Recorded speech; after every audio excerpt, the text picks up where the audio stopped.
एक समय की बात है, गौतम बुद्ध कौसंबी में ठहरे थे। उस नगर की रानी बुद्ध को अपमानित करने के नए नए तरीके अपनाती थी।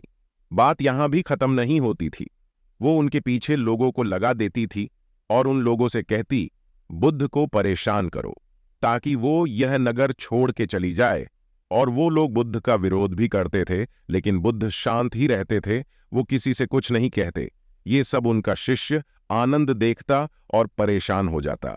एक दिन आनंद ने बुद्ध से पूछ लिया, मैं बहुत दिनों से देख रहा हूं वो आपका कितना अपमान करते हैं।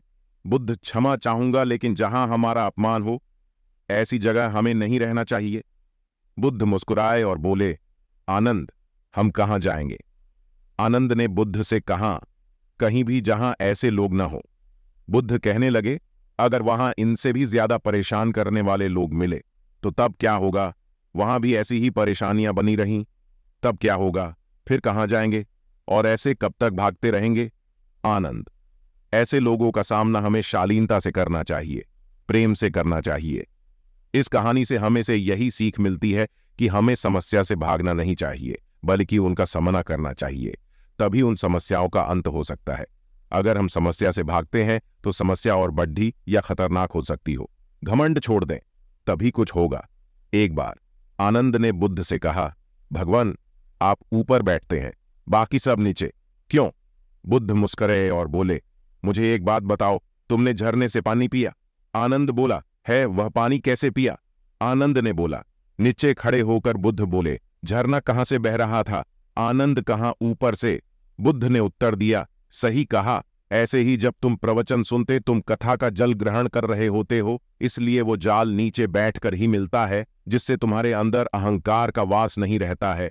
अच्छी बातों को मन में उतरने में मदद मिलती है। इस कहानी से बुद्ध यही समझा रहे थे, कुछ जीवन में पाना है तो सबसे पहले अपने अहंकार को समाप्त करना होगा, तभी कुछ होगा। किसी को कुछ कहने से पहले सोच ले।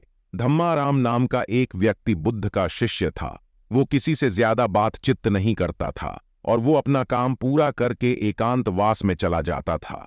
ये सब देखकर अन्य शिष्यों को लगा धम्माराम को घमंड हो गया है और उसकी शिकायत सभी ने बुद्ध से की। धम्माराम बुद्ध के सामने आया। बुद्ध ने पूछा, तुम ऐसा क्यों करते हो?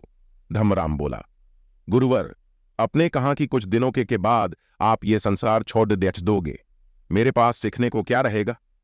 इसलिए मैंने एकांत में रहने का सोचा, जिससे मैं एकांत में रहकर अपने आप को जान सकूं, और ये सब मैं आपके सामने ही करना चाहता हूं।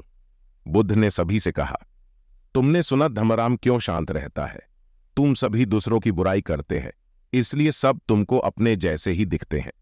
तुम लोग देखते कुछ हो, समझते कुछ हो, क्योंकि हमको पूरा सच जाने बिना किसी को सलाह और उसके बारे में बात करना सही नहीं है। इसलिए बिना सोचे समझे किसी को गलत नहीं कहना चाहिए। सभी शिष्य बहुत शर्मिंदा थे। उन्होंने जीवन में ऐसा न करने का प्रण किया। ऐसी वीडियो पाने के लिए चैनल को लाइक करें, सब्सक्राइब करें। धन्यवाद।